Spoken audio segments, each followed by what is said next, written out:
Students, आज का हमारा टॉपिक है पेशेवर प्रबंध। सैद्धांतिक रूप से प्रबंध को पेशे की श्रेणी में रखना या न रखना उतना महत्वपूर्ण नहीं है जितना इस बात का महत्व है कि किसी संगठन में प्रबंध को किस रूप में अपनाया जाता है, पेशेवर या गैर पेशेवर। देखिए, व्यवहारिक तौर पर संस्थाओं के लिए यह महत्वपूर्ण नहीं होता है कि वे प्रबंध को एक पेशेवर कार्य माने या ना माने, बल्कि संस्थाओं के लिए महत्वपूर्ण यह है कि वे प्रबंध को किस रूप में अपनाते हैं, पेशेवर रूप में या गैर पेशेवर रूप में। अर्थात संस्थाएं प्रबंधक की नियुक्ति डिग्री के आधार पर करती है या अनुभव के आधार पर। यदि संस्थाएं किसी MBA डिग्रीधारी को प्रबंधक नियुक्त करती है तो इसका तात्पर्य है कि उन्होंने पेशेवर प्रबंध को अपनाया है, और यदि संस्थाएं अनुभव के आधार पर प्रबंधक की नियुक्ति करती है तो उन्होंने गैर पेशेवर प्रबंध को अपनाया है। जैसे कि प्रमुख प्रबंध शास्त्री LC गुप्ता ने कहा है कि पेशेवर प्रबंध केवल पेशेवर उपाधिधारकों की नियुक्ति से नहीं होता है, बल्कि उचित दृष्टिकोण की भी आवश्यकता होती है। पेशेवर उपाधि से अधिक महत्व पेशेवर दृष्टिकोण है। देखिए, प्रमुख प्रबंध शास्त्री LC गुप्ता ने कहा है कि किसी डिग्रीधारी को प्रबंधक नियुक्त कर देने से ही यह नहीं मान लेना चाहिए कि अब संस्था में सभी व्यवस्थाएं उचित ही होगी। व्यवहारिक तौर पर प्रबंध करने के लिए एक सकारात्मक दृष्टिकोण की भी आवश्यकता होती है जो अनुभव से आता है। LC गुप्ता के अनुसार डिग्री से अधिक एक पेशेवर सोच या दृष्टिकोण का होना महत्वपूर्ण होता है। एक पेशेवर प्रबंध में निम्नलिखित विशेषताएं होती है। सबसे पहली है पेशेवर ज्ञान एवं तकनीक के प्रति समर्पित होना। देखिए, पेशेवर रूप से या दृष्टिकोण से प्रबंध करने के लिए पेशेवर प्रबंध का ज्ञान होना आवश्यक है, और पेशेवर ज्ञान के साथ साथ नई नई तकनीकों को अपनाने का दृष्टिकोण भी होना चाहिए। दूसरी विशेषता है आधुनिक प्रबंधकीय तकनीकों का प्रयोग।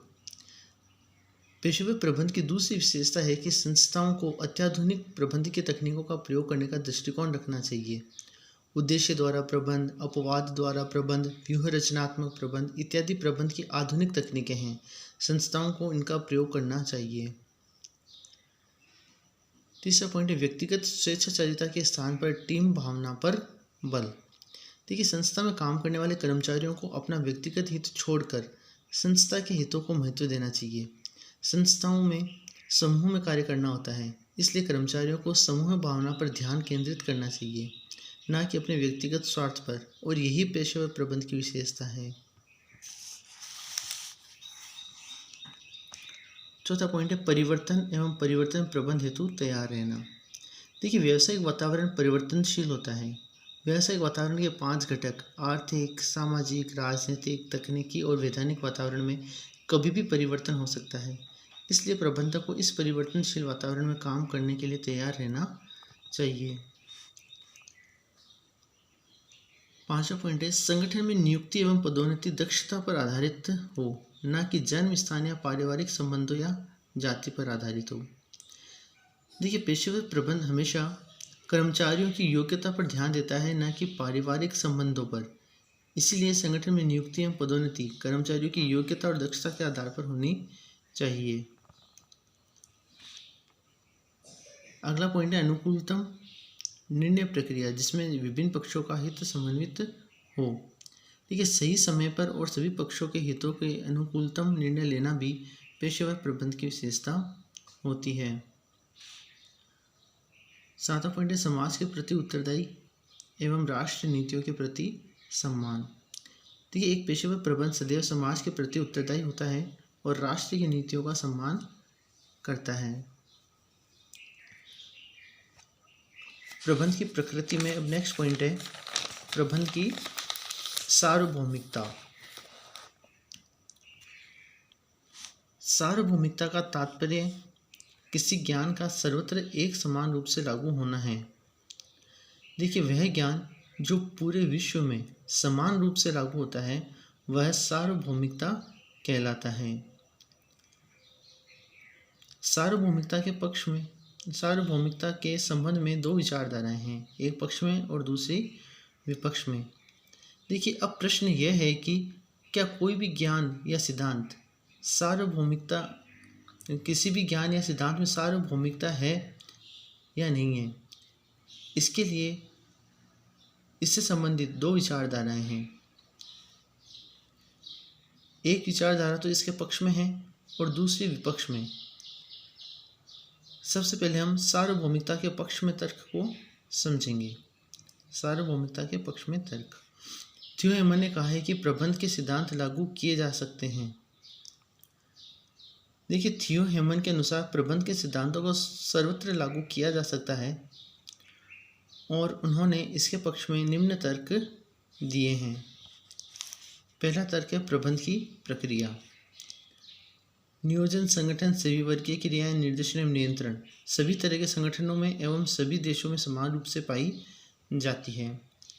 तो थियो हेमन ने प्रबंध के सिद्धांतों की सार्वभौमिकता को स्वीकारते हुए कहा है कि प्रबंध की प्रक्रिया, जिसमें प्रबंध के कार्य नियोजन, संगठन, नियुक्तिकरण, निर्देशन एवं नियंत्रण आते हैं, ये सभी देशों के सभी संगठनों में समान रूप से पाए जाते हैं। इसलिए प्रबंध एक सार्वभौमिक कार्य है। दूसरा पॉइंट है प्रबंध के सिद्धांत सार्वभौमिक हैं, यद्यपि उन सिद्धांतों का प्रयोग करते समय देश या संगठन विशेष की परिस्थिति को ध्यान में रखना आवश्यक होता है। तो ये प्रबंध की सार्वभौमिकता को लेकर थियो हेमन ने जो दूसरा पक्ष दिया है, उसके अनुसार प्रबंध के सिद्धांतों को सभी देशों के सभी संगठनों द्वारा समान रूप से अपनाया जाता है, लेकिन इन सिद्धांतों का प्रयोग प्रत्येक देश को अपने देश की विशेष परिस्थिति का ध्यान रखना आवश्यक है।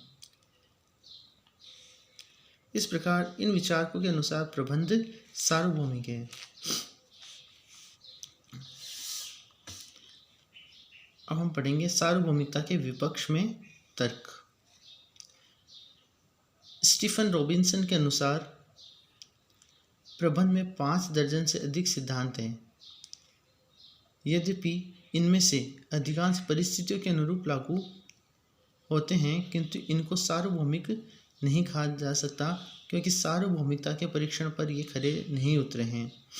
देखिए, स्टीफन रॉबिन्सन ने प्रबंध की सार्वभौमिकता के विपक्ष में तर्क देते हुए कहा है कि प्रबंध के 5 दर्जन से अधिक सिद्धांत हैं और ये सभी सिद्धांत संगठन और देश की परिस्थिति के अनुरूप लागू होते हैं और सभी सिद्धांतों का एक साथ प्रयोग भी नहीं होता है। इसलिए इन सिद्धांतों को सार्वभौमिक नहीं कहा जा सकता है क्योंकि सार्वभौमिकता की कसौटी पर ये खरे नहीं उतरे हैं। विभिन्न शोधों से भी इस बात की पुष्टि हुई है कि अमेरिका में प्रतिपादित प्रबंध के सिद्धांतों को विश्व के सभी देशों में समान रूप से लागू नहीं किया जा सकता है।